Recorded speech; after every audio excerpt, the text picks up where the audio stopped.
ظہیر صاحب ملک کے ممتاز عالم دین میں ہمارے ساتھ موجود ہیں. یہ فرمائیے گا کہ اسلام وبائی امراض پھیلانے میں جب پھیلتی ہیں اس وقت کیا عوام کی رہنمائی کرتا ہے، اور بعض اوقات کیا اس پہ بھی بات کی جا سکتی ہے کہ اگر بڑے اجتماعات، جیسے ڈاکٹر صاحب بات کر رہی ہیں صوبائی وزیر صحت ہیں کہ بڑے اجتماعات سے گریز کیا جائے، اور ایسے اجتماعات جو ہمارے دینی اجتماعات بھی ہوتے ہیں ان کو بھی مؤخر کیا جا سکتا ہے تاکہ اس وبائی مرض کے راستے میں رکاوٹ کھڑی کی جا سکے؟ دیکھیں جی، یہ پریونشن کا اور کیور کا سلسلہ تو صدیوں سے جاری ہے. ٹھیک ہے. اور اس اعتبار سے جو ہے حکیم بھی اپنا کردار ادا کرتے رہے ہیں. دور حاضر میں جو میڈیسن ہے، ایلوپیتھک ہے، اس کے بعد ہومیوپیتھک ہے، وہ بھی اپنا کردار ادا کر رہی ہے. ٹھیک ہے. یونانی طب کا بھی ایک پورا رول رہا ہے. لیکن اس کے باوجود جو اسلامی اس میں اپروچ ہے وہ یہ ہے کہ ہمیں ان معاملات کے اندر جو ہے نا اس انداز میں خبط میں مبتلا نہیں ہو جانا چاہیے، یا نفسیاتی ہمارے پہ اتنا دباؤ نہیں ہونا چاہیے کہ ہم اس چیز کے ساتھ جو ہے نا کسی نفسیاتی عارضوں کا شکار ہو جائیں.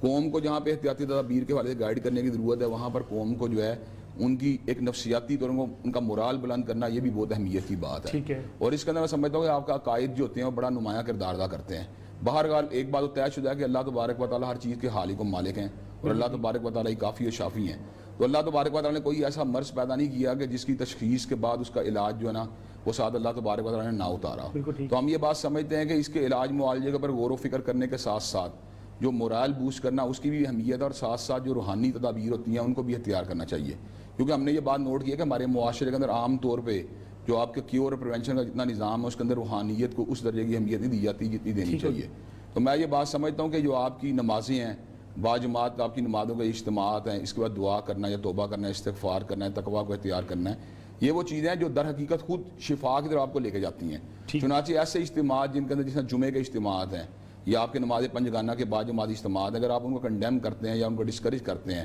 اس بیماری پریونشن کے تناظر میں، تو میں یہ بات سمجھتا ہوں اتنی حوصلہ افزا یہ بات نہیں ہے. کیونکہ آپ کا جو ربط ہے اللہ تبارک و تعالیٰ کی ذات کے ساتھ، یا توکل والی جو بات ہے، یا جو اس کے اندر آپ جا کے اسے دعائیں مانگتے ہیں، اس کے لیے بہرحال جو دروازہ کھلا رہنا چاہیے. اور اس دروازے کو اگر ہم مسدود کرتے ہیں تو اس کا مطلب یہ ہے کہ ہم شفا کے فزیکل دروازے کو تو کھلا رکھ رہے ہیں، یہ جو اس کا روحانی دروازہ اس کے حوالے سے جو ہے نا ہم صاحب اگر حکومت وقت کسی ایسی مشکل وقت میں عوام سے تقاضا کرے، علماء سے تقاضا کرے کہ دیکھیں اسکول بند کیے گئے صرف اس لیے کہ لوگ بیچارے بیماری سے اگر مدارس بند کرنے پڑ جاتے ہیں کل، یا کوئی بڑے اجتماعات جیسے ہوتے ہیں کھلی جگہوں پہ جہاں پہ جانے سے لوگ اس مرض کا شکار ہو سکتے ہیں، دیکھیں میں آپ کو چھوٹی بات، اس میں تو شریعت رکاوٹ نہیں ڈالتی. نہیں، میں تو پہلے یہ بتا رہا ہوں پریونشن اور کیور کا جو حوالے سے جو اسلام کا اپنا تصور ہے وہ اس کو جو ہے اس کی نفی نہیں کرتا، لیکن اس کے اندر جو آپ کا نفسیاتی طور کے اوپر ایکسٹرا دباؤ جو ہے نا اس کو ضرور ڈسکریج کرتا ہے. اس کی کہ بہرحال ایک بات طے شدہ بات ہے، جو میرے مقدر میں چیز لکھ دی گئی ہے وہ تو مجھے مل کے ہی رہنی ہے. تو اس سے تدارک کے لیے جو ممکنہ تدابیر ہیں ان کو اختیار کرنے کے باوجود جو روزمرہ کے جو مفید مشاغل ہیں یا ضروری مشاغل ہیں بہرحال میں ان سے اجتناب نہیں کر سکتا. دوسری بات یہ ہے کہ آپ یہ بات دیکھ رہے ہیں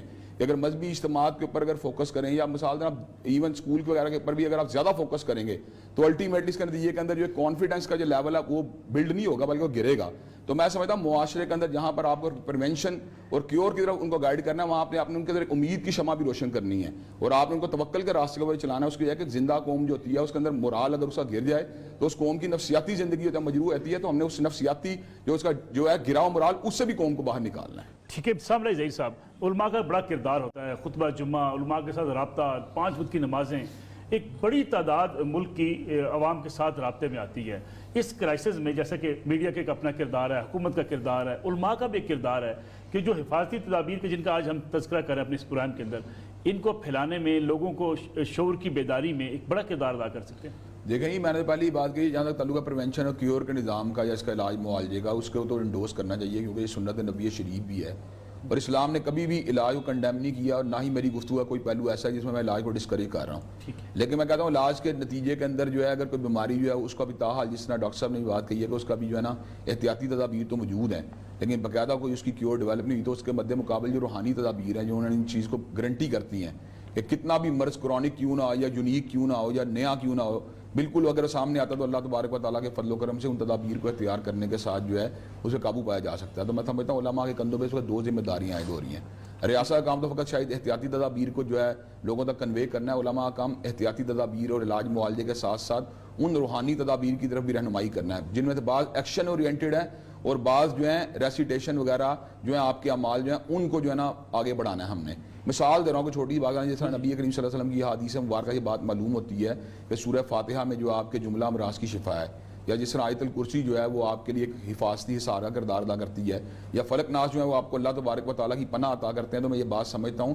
اس وقت ان چیزوں کو پروموٹ کرنا بھی انتہائی ضروری ہے۔ اس کی وجہ ہے کہ اللہ تبارک و تعالیٰ بالآخر اگر آپ کی مادی کوششیں ہوں یا روحانی کوششیں ہوں، الٹیمیٹلی شفا یابی کا عنصر تو باہر اللہ تبارک و تعالیٰ کی طرف سے اترنا ہے۔ تو میں یہ بات سمجھتا ہوں علماء کا دونوں اعتبار سے قوم کو گائیڈ کرنے کی ضرورت ہے۔ جس مورال کو بوسٹ کرنے کی میں بات کر رہا تھا وہ یہ بنیادی طور پہ بات یہ تھی کہ جب کوئی اس طرح کی وبا پھیلتی ہے تو الٹیمیٹلی جان کے تلف ہو جانے کا خوف، الٹیمیٹلی کسی کرونک بیماری مبتلا ہو جانے کا خوف، کسی آپ کے آرگن کا ڈیمیج ہو جانے کا جو خوف ہوتا ہے وہ پبلک کے اندر ایک انگزائٹی کو پیدا کرتا ہے، اور وہ انگزائٹی ان مقامات کے اوپر ہی پہنچتی ہے جن مقامات کے اوپر لوگ افیکٹڈ نہیں بھی ہوتے، یعنی ایک جو سالم یا صحت مند وجود ہے وہ بھی اس کے نتیجے میں ایک نفسیاتی دباؤ قبول کرتا ہے۔ تو میں یہ بات سمجھتا ہوں جہاں پہ ان کو نفسیاتی اعتبار سے، جہاں پہ ان کو مادی اعتبار سے پریونشن کے راستے چلانے کی ضرورت ہے، وہاں پہ ان کو روحانی اعتبار سے اور نفسیاتی اعتبار سے ساؤنڈ کرنے کے لیے ان تدابیر کو بھی اختیار کرنے کی ضرورت ہے جو بنیادی طور پہ ہمیں ان چیزوں سے پریونٹ کر سکتی ہیں اسلام کے تناظر کے اندر۔ مثال دے رہا ہوں جس سے میں نے ایکشن اورینٹڈ بات کی تھی، کیا ہمارے اندر آج تقویٰ موجود ہے؟ کیا ہمارے اندر فحشی سے اجتناب والی باتیں موجود ہیں؟ کیا ہمارے اندر یہ ناپ تول کی کمی والی عارضیں ہمارے اندر موجود نہیں ہیں؟ جب ہمارے اندر یہ چیزیں موجود ہیں تو ہمیں یہ بھی تو سوچنا چاہیے کہ محرکات جو ہوتے ہیں، جس طرح جراثیم آپ کا ایک محرک ہے بیماری کو پیدا کرنے کا، اس طرح آپ کا گناہ بھی ایک حقیقی محرک ہے آپ کے جو ہے بیماریوں کو پیدا کرنے کا، آپ کی پرابلم پیدا کرنے کا، جس طرح اللہ نے قرآن میں کہا ہے وَمَا أَصَابَكُم مِّن مُّصِیبَةٍ فَبِمَا كَسَبَتْ أَيْدِيكُم، جو بھی مصیبت آتی ہے وہ درجہ تمہارے اپنے نامہ اعمال کی کمائی ہوتی ہے۔ تو کیا ہمیں قرآن جی نے یہ بات نہیں کہی کہ آل فرعون کے اوپر یا فرعون کے قبیلے والوں میں جوؤں کا عذاب آیا، ٹڈیوں کا عذاب آیا، یا مینڈکوں کا عذاب آیا، خون کا عذاب ہے؟ اس کا مطلب یہ ہے کئی مرتبہ آفات سماوی جو ہوتی ہیں ان کو جو ان کا جو محرک ہوتا ہے وہ روحانی بھی ہو سکتا ہے، وہ آپ کے اپنے بدعمالیاں بھی ہو سکتی ہیں۔ تو ہمیں اس چیز کے اوپر ہی فوکس کرنے کی ضرورت ہے۔ جب انشاءاللہ ہم کیور اور پریونشن کے نظام پہ غور کریں گے، جب ہم ان تمام کے تمام اسباب کو اختیار کریں گے جو ہمارے جسمانی علاج معالجے کے لیے مفید ہیں، وہیں پر جب ہم روحانی چیزوں کو انٹیگریٹ کریں گے تو اللہ تبارک و تعالیٰ کے فضل و کرم سے ہماری شفا جابی کے امکانات بڑھ جائیں گے۔ ابراہیم صاحب، ملکی معیشت کو سب سے بڑا نقصان ہوتا ہے افواہوں سے۔ ہم ذرا افواہیں پھیلانے والی قوم ہے، ان حالات میں کیا افواہوں سے گریز کرنے کے لیے ہمیں قوم کی رہنمائی نہیں کرنی چاہیے؟ میں تو پہلے یہ بات کہنا چاہ رہا ہوں کہ اس وقت مثال جس طرح کا انوائرمنٹ کریٹ ہو رہا ہے اس میں